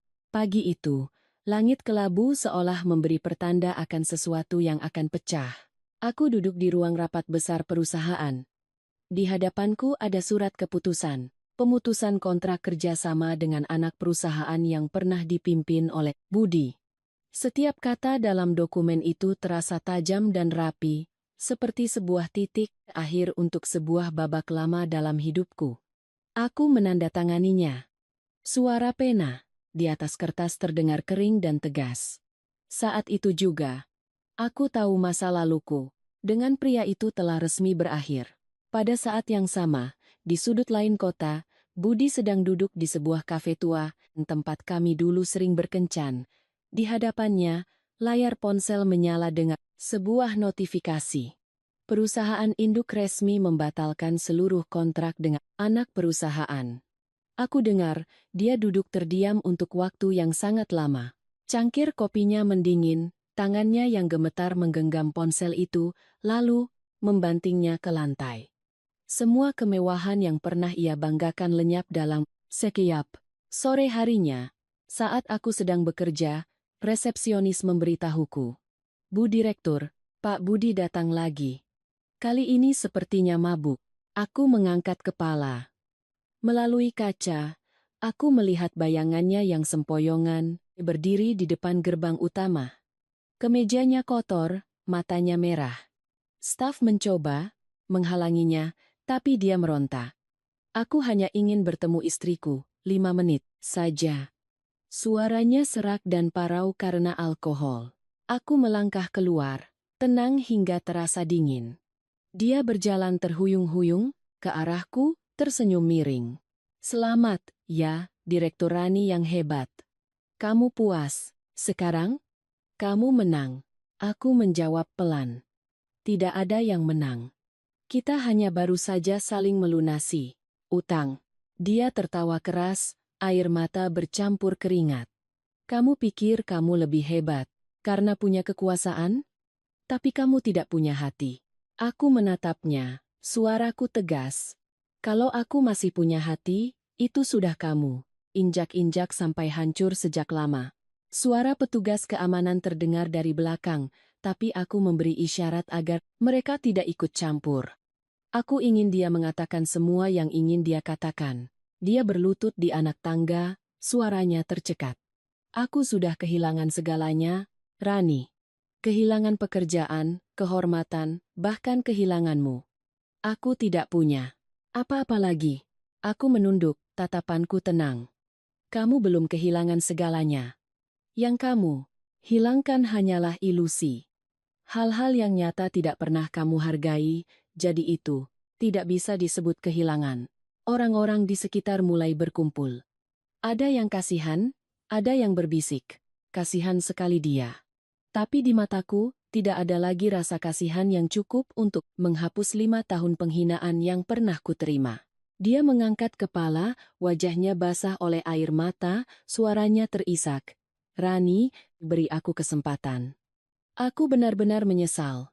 Aku janji akan berubah. Aku menggeleng. Suaraku sepelan angin. Kesempatan tidak bisa dimiliki oleh semua orang. Kamu pernah memilikinya, dan kamu membuangnya sendiri. Aku tidak membencimu, tapi aku juga tidak lagi mencintaimu. Saat itu, Pak Wirawan keluar, mungkin baru selesai rapat. Melihat pemandangan di depannya, dia hanya menggeleng dan menghela napas. Dia berbisik, Budi, berdirilah. Jangan membuat dia ikut malu karenamu. Tapi Budi tetap berlutut, suaranya parau. Aku tidak takut malu. Aku hanya takut tidak punya kesempatan untuk meminta maaf. Aku menatap Pak Wirawan, lalu kembali menatap Budi dengan tegas. Aku sudah cukup mendengar. Mulai hari ini, aku dan kamu tidak punya hubungan apa-apa lagi. Dia mengangkat kepala, tatapannya putus asa. Aku mencintaimu, Rani. Aku menjawab pelan, jika kamu mencintaiku, kamu tidak akan mendorongku ke dapur, hanya untuk hari ini berlutut di lobi seperti ini. Suaraku merendah tapi begitu tegas hingga semua orang di sekitar terdiam. Aku berbalik dan melangkah masuk. Suara langkah kakiku terdengar mantap di koridor yang sunyi. Di belakangku, aku mendengar isak tangisnya, lalu tubuhnya yang terkulai. Suara botol minuman pecah di lantai. Suara itu seperti titik akhir bagi seseorang yang pernah mengira dirinya berdiri di atas segalanya. Sore harinya, hujan turun rintik-rintik. Aku berdiri di dekat jendela di lantai 20, memandangi tetesan air yang mengalir di kaca. Seluruh kota di bawahku tampak kabur dalam selubung hujan. Aku tidak senang, juga tidak sedih. Hatiku hanya terasa kosong, seolah dalam perhitungan panjang ini, aku telah melunasi semua utang dan semua luka. Saat aku tiba di rumah, ponselku bergetar. Pesan dari nomor tak dikenal. Aku pergi. Jangan khawatir, aku tidak akan melakukan hal bodoh. Terima kasih karena pernah mencintaiku. Aku membacanya, lalu menghela napas pelan. Hidup tidak berutang ucapan terima kasih, hanya berutang satu kesempatan untuk menghargai. Aku menghapus pesan itu, masuk ke kamar, dan menutup pintu. Di luar, Hujan semakin deras. Setiap kali guntur bergemuruh, aku merasa sedikit lebih ringan. Seluruh rumah sunyi, hanya ada aku. Wanita yang pernah didorong ke dapur ini, duduk di tengah ruangan mewah, miliknya sendiri, tidak lagi membutuhkan siapapun untuk membuktikan nilaiku. Aku tersenyum pada diriku sendiri. Senyum kecil, tapi tulus. Karena akhirnya, aku telah melewati badai terganas dalam hidupku, tanpa takut pada petir lagi. Setelah pagi yang penuh gejolak itu, Budi menghilang. Tidak ada yang tahu ke mana dia pergi. Kabar yang beredar hanya dia telah menyerahkan apartemen sewaannya dan meninggalkan kota. Aku tidak mencarinya, juga tidak bertanya. Semua urusan di antara kami telah berakhir sejak saat dia berlutut di lobi perusahaan. Sejak saat itu, rumah yang dulu terasa sesak oleh pertengkaran, kini menjadi sunyi yang menakutkan. Setiap malam aku pulang, menyalakan lampu, tidak ada lagi sepatu pria yang familiar di depan pintu. Hanya ada aroma lavender yang lembut, terbawa angin aroma yang membuatku merasa benar-benar damai. Sekitar sebulan kemudian, pada suatu sore yang hujan, aku menerima sebuah amplop kecil yang dikirim ke kantor. Di dalamnya ada surat utang budi, disertai foto dirinya yang sedang bekerja sebagai kuli bangunan. Tulisan tangannya tidak rapi. Aku memulai lagi dari awal. Aku tidak berani berharap kamu memaafkanku, hanya berharap kamu tahu bahwa aku sekarang mengerti bagaimana rasanya direndahkan orang lain. Aku duduk terdiam untuk waktu yang lama. Aku tidak tahu harus tertawa atau menangis. Mungkin itu adalah pertama kalinya dia berbicara jujur, tapi sudah sangat terlambat. Aku menyimpan surat itu di laci tanpa membalas. Bukan karena benci, tetapi karena di hatiku, semua perasaan untuknya telah mati. Yang tersisa hanyalah sedikit rasa kasihan, perasaan seringan abu yang akan hilang jika ditiup angin. Aku tahu, keheninganku sekarang lebih menyakitkan daripada segala omelan, karena Budi harus hidup dengan kenangan itu, menyadari bahwa wanita yang pernah dia remehkan kini berada di posisi yang tidak akan pernah bisa dia capai. Beberapa minggu kemudian, aku tidak sengaja bertemu dengan ibu mertuaku di gerbang rumah sakit pusat. Dia tampak lebih kurus, wajahnya penuh kerutan, dan matanya lelah. Begitu melihatku, dia tampak canggung. "Rani, kamu sedang dinas?" Aku mengangguk. Dia menunduk. Suaranya mengecil. "Apa kamu punya kabar tentang Budi?" Dia pulang kampung. Kerja serabutan. Orang-orang menertawakannya. Ibu, kasihan. Tapi tidak tahu harus berbuat apa. Aku menatapnya. Suaraku tenang. "Aku tidak punya kabar, Bu. Tapi jika ibu bertemu dengannya, katakan padanya untuk tidak membenci siapapun. Karena semua yang terjadi hari ini adalah harga yang harus dia bayar untuk cara hidupnya sendiri." Dia menghela napas, air matanya jatuh ke bajunya. "Ibu salah. Ibu terlalu memanjakannya, membiarkannya merasa dirinya adalah segalanya." Aku tidak berkata apa-apa lagi, hanya menunduk hormat lalu pergi. Malam itu, saat kembali ke rumah, aku membuka jendela, memandangi hujan di luar. Lampu jalanan terpantul menjadi ribuan titik cahaya. Aku teringat hari-hari saat aku dihina. Malam-malam saat aku mendengar Budi menyebut ibuku kampungan. Mengingat saat dia berkata, aku tidak selevel. Sekarang, semua itu telah menjadi kenangan samar, hanya menyisakan pelajaran pahit. Hidup bisa memberimu kesempatan untuk bangkit, tapi juga siap menjatuhkan siapapun yang meremehkan orang lain. Seminggu kemudian, Dewi datang berkunjung. Dia menatapku dan tersenyum. "Kamu terlihat sangat berbeda. Tatapanmu sekarang tidak lagi penuh amarah, tapi lebih tenang." Aku menjawab, "Mungkin karena aku mengerti, memaafkan bukan agar orang lain merasa lega, tapi agar diriku sendiri berhenti merasakan sakit." Dewi mengangguk, suaranya hangat. "Kamu benar-benar kuat. Aku belum pernah melihat orang seberani kamu." Aku hanya tersenyum.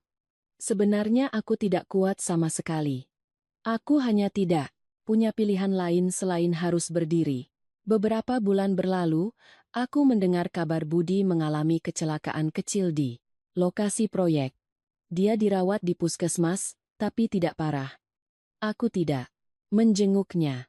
Aku hanya diam-diam mengirimkan sejumlah uang kepada perawat untuk biaya pengobatannya, tanpa menuliskan nama pengirim.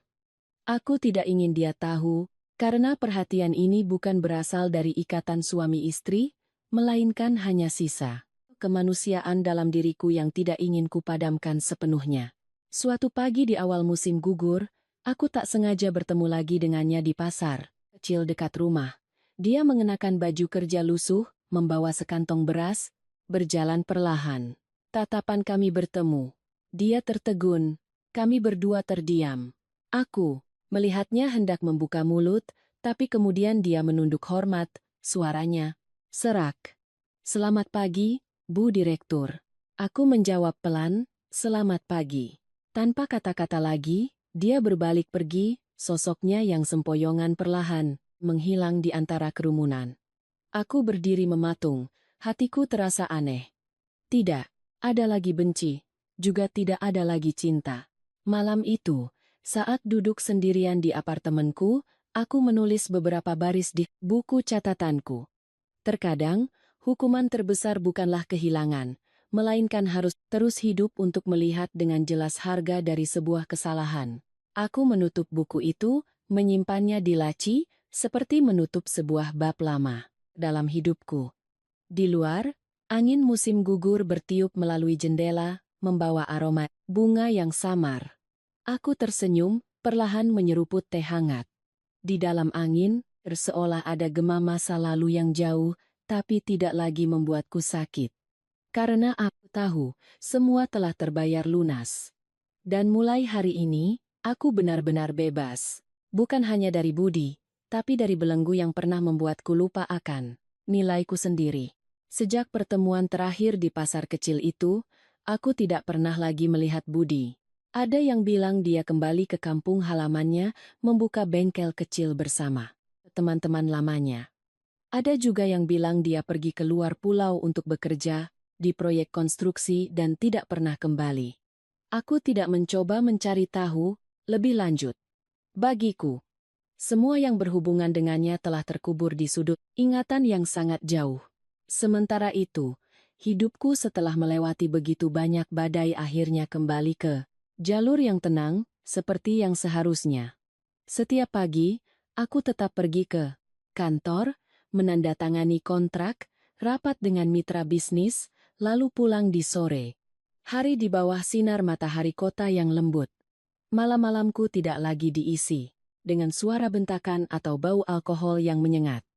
Hanya ada alunan musik, lembut dan aroma teh hangat di ruangan yang tenang. Aku menanam beberapa pot lavender di balkon. Bunga yang dulu sangat kusukai, tetapi tidak pernah berani kutanam karena takut Budi akan menganggapnya mengganggu dan merusak pemandangan. Sekarang, aku bebas. Aku bisa melakukan apa yang kuinginkan. Mengenakan gaun sesuka hatiku, makan apa yang kusuka, dan tertawa saat hatiku benar-benar bahagia. Suatu kali, dalam sebuah seminar tentang perempuan dan kepemimpinan, aku diundang sebagai pembicara. Saat melangkah ke atas panggung, melihat ratusan wajah perempuan di hadapanku, ada yang berpengalaman, ada yang masih sangat muda. Aku seolah melihat diriku sendiri bertahun-tahun yang lalu. Pemalu, lemah, dan percaya bahwa diam adalah cara terbaik untuk menjaga keharmonisan keluarga. Aku menceritakan sebagian dari kisahku tanpa menyebut nama.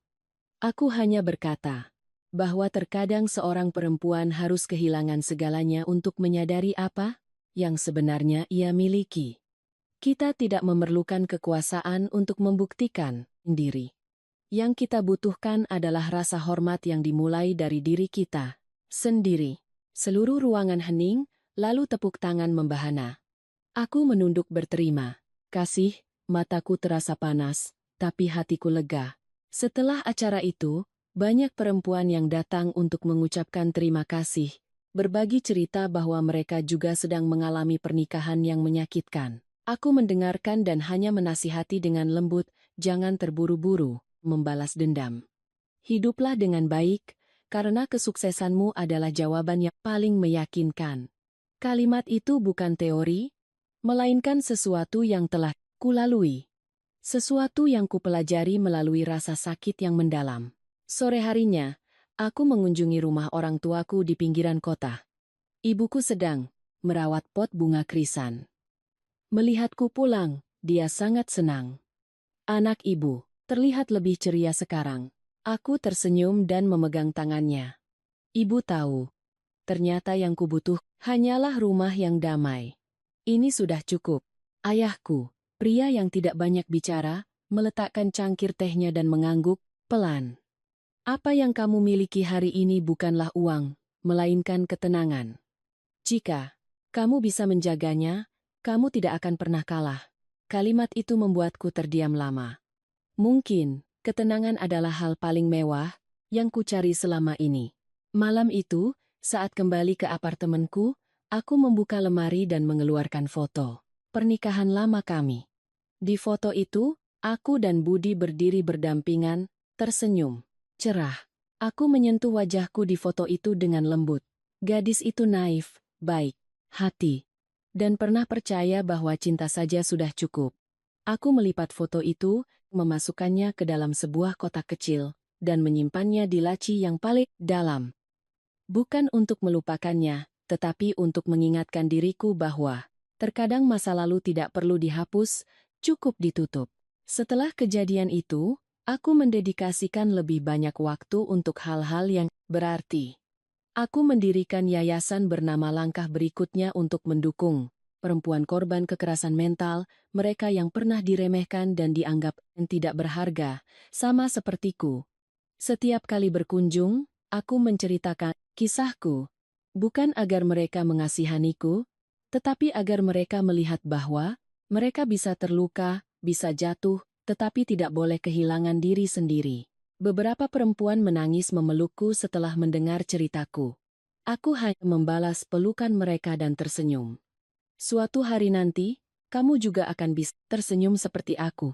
Hidupku saat ini begitu damai, hingga terkadang aku sendiri merasa aneh. Aku masih sendiri, tetapi tidak kesepian.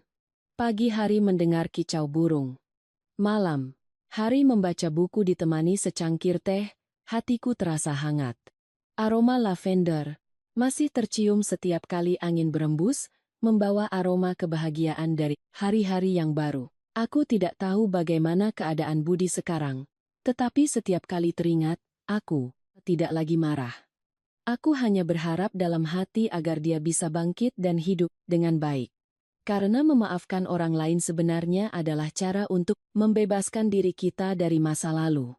Dan aku akhirnya berhasil melakukannya.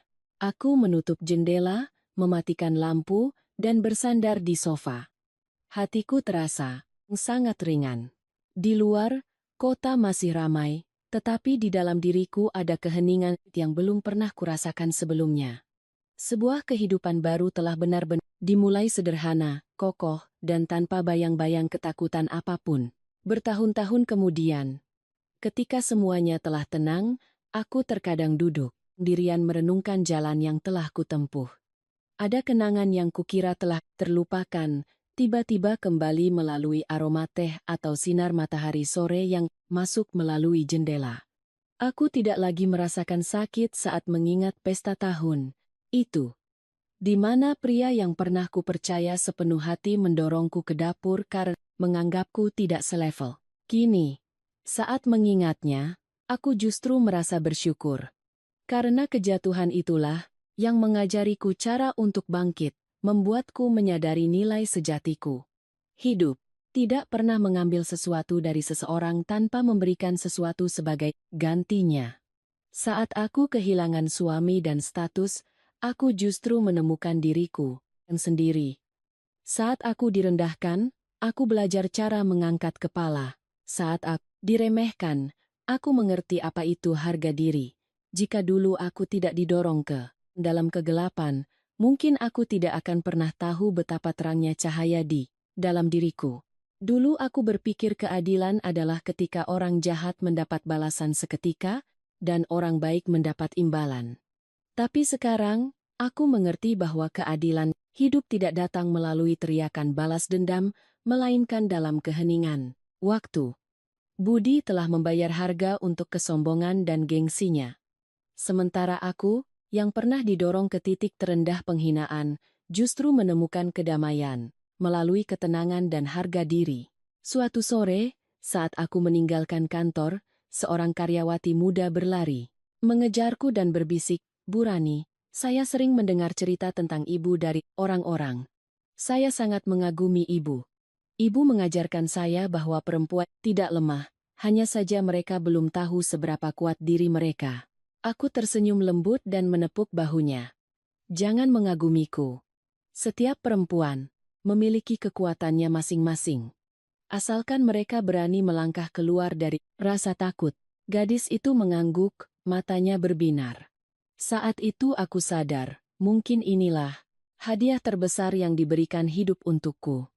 Bisa menularkan keyakinan kepada orang lain melalui kisahku sendiri. Malam itu, aku kembali ke apartemenku dan menyeduh secangkir teh. Di balkon, bunga lavender masih mekar ungu, menebarkan aroma yang manis. Aku menyalakan lampu, mengambil kotak kayu berisi foto lama dari lemari. Tidak ada lagi rasa sesal. Aku hanya menatapnya lama, lalu berbisik, "Terima kasih atas semua luka di masa lalu." Kemudian aku meletakkan kembali kotak itu ke dalam lemari, menutupnya dengan lembut. Malam semakin larut. Kota di luar masih ramai, tetapi di dalam diriku ada ketenangan yang lembut. Aku mengerti, kebahagiaan bukanlah memiliki seseorang untuk bersandar, melainkan saat kita bisa berdiri tegak dengan kaki sendiri, menyeka air mata sendiri, dan tetap tersenyum pada kehidupan. Mungkin setelah melewati begitu banyak badai, perempuan terkuat bukanlah dia yang berhasil membalas dendam pada orang yang menyakitinya, melainkan dia yang tahu cara melepaskan, memaafkan, dan mencintai dirinya sendiri. Aku ingin mendedikasikan kisah ini untuk semua perempuan yang sedang menderita dalam diam. Meskipun ada yang meremehkanmu, meskipun hidup menjatuhkanmu, tolong, jangan pernah lupa bahwa nilaimu tidak terletak pada pandangan orang lain, melainkan pada caramu memandang dirimu sendiri. Ketika kamu berani berdiri, berani memilih jalanmu sendiri, dunia akan menunduk padamu. Aku mengangkat cangkir tehku, menatap langit melalui jendela. Setelah semuanya, aku tetaplah wanita yang sama seperti dulu, hanya saja sekarang aku tahu cara. Tersenyum pada masa lalu, menghargai masa kini, dan percaya pada hari esok. Aku berbisik pada diriku sendiri, perempuan boleh terluka, tapi jangan pernah biarkan siapapun merampas harga dirimu. Jika bapak, ibu, dan saudara-saudari yang mendengar kisah ini merasa cerita ini bermakna, jangan pernah meremehkan siapapun. Karena bisa jadi, orang yang Anda remehkan hari ini adalah orang yang harus Anda hormati dan kagumi di kemudian hari.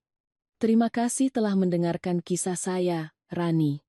Jika cerita ini membuat Anda merenung, silakan tinggalkan suka, bagikan, dan berlangganan saluran kisah kehidupan. Mari kita bersama-sama menyebarkan cerita-cerita kemanusiaan, agar setiap hari kita bisa hidup lebih baik, lebih memahami hidup, dan lebih menyayangi sesama.